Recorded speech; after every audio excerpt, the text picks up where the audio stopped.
ঘন্টার অ্যাকশন 16 শাবাশ বাংলাদেশ। ক্রিকেটের উত্তেজনা বাড়িয়ে দেওয়া এই গানগুলোর কথা কি মনে আছে? গানগুলো আমাদের অতীতে ফিরিয়ে নিয়ে যায়, শরীরের ভেতর তৈরি করে অজানা এক শিহরণ। ক্রিকেটের জনপ্রিয় কিছু গান দেখে নিন। শাবাশ বাংলাদেশ। যাও এগিয়ে আমার বাংলাদেশ। গোটা বাংলাদেশের মানুষকে ক্রিকেট উন্মাদনায় ভাসাতে আসিফের গাওয়া এই একটি গানই যথেষ্ট। দেশের হাট ঘাট পথে প্রান্তরে ক্রিকেটের আমেজে সর্বত্র বেজে ওঠে এই গান। সাবাস বাংলাদেশ গানটি মুক্তি পায় 2004 সালে। অভিনেতা ও নির্মাতা সোহেল আরমানের লেখা গানটি গাওয়ার দায়িত্ব দেওয়া হয় আসিফ আকবরকে। সেখানে আসিফ বাজিমাত করেন। তার বলিষ্ঠ কণ্ঠ যেন গানটিকে আরো জীবন্ত করে তোলে। এটি এমন একটি গান যে গান বিজয়ের উৎসবকে রাঙিয়ে দেয়, আবার পরাজয়ের গ্লানি মুছে নতুন করে ঘুরে দাঁড়ানোর প্রেরণাও দেয়।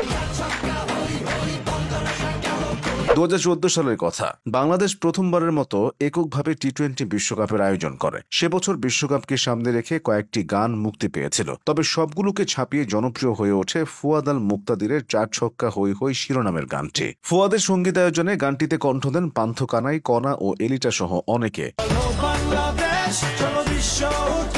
বিজয়ের টানে গানটির কথা কি মনে আছে? ক্রিকেট নিয়ে অসংখ্য জনপ্রিয় গান এসেছে, তবে এমন অর্থবহ গান দ্বিতীয়টি নেই। 2015 সালের ক্রিকেট বিশ্বকাপে বাংলাদেশকে উজ্জীবিত করতে গ্রামীণফোন এই গানটি তৈরি করেছিল। গানটিতে জনপ্রিয় কণ্ঠশিল্পী হাবিব ওয়াহিদের সাথে কণ্ঠ দিয়েছিলেন শূন্য ব্যান্ডের এমিল এবং নেমেসিস ব্যান্ডের জোহাদ। সে বছর বাংলাদেশ বিশ্বকাপের কোয়ার্টার ফাইনাল নিশ্চিত করার পর এটি হয়ে উঠেছিল সবার হৃদয়ের গান।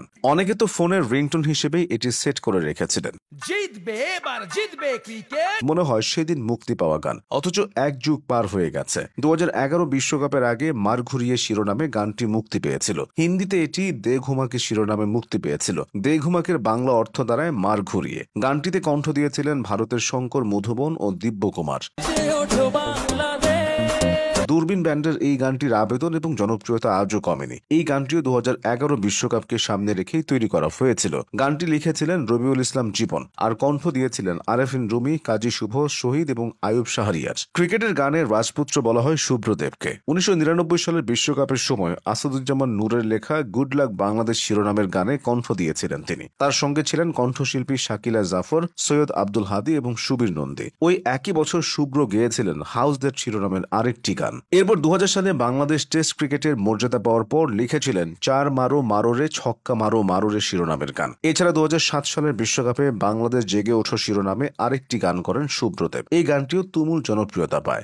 লাকি আখন্দের হঠাৎ বাংলাদেশ শিরোনামে গানটি আজও শ্রোতাদের হৃদয় তোলায়। দীর্ঘদিন গান থেকে দূরে ছিলেন তিনি। বিরতি ভেঙে ফিরে এসেছিলেন 1999 সালে প্রথমবারের মতো বিশ্বকাপ খেলতে যাওয়া বাংলাদেশ দলকে প্রেরণা দিতে। তখন এই গানটি গেয়েছিলেন। গানটির লেখা ও সুরও তিনি করেছেন। গানটি জনপ্রিয়তা পেয়েছিল বিটিভি আর বাংলাদেশ বেতারের হাত ধরে। আজও এই গান 90 দশকের সোনালী প্রজন্মকে নস্টালজিক করে দেয়। এছাড়াও ক্রিকেট নিয়ে জনপ্রিয় গানগুলোর মধ্যে শূন্য ব্যান্ডের শত আশা, বালাম, কণা, ন্যান্সি এবং এলিটাদের গাওয়া ও পৃথিবী গান দুইটিও শ্রোতাদের কাছে ভীষণ জনপ্রিয়। কালে কালে কেটে গেল কত বেলা। অথচ সাবাস বাংলাদেশ, মার ঘুরিয়ে ও 4 ছক্কা হই হই গানগুলো শুনলে ক্রিকেট প্রেমীদের মন আজও নেচে ওঠে।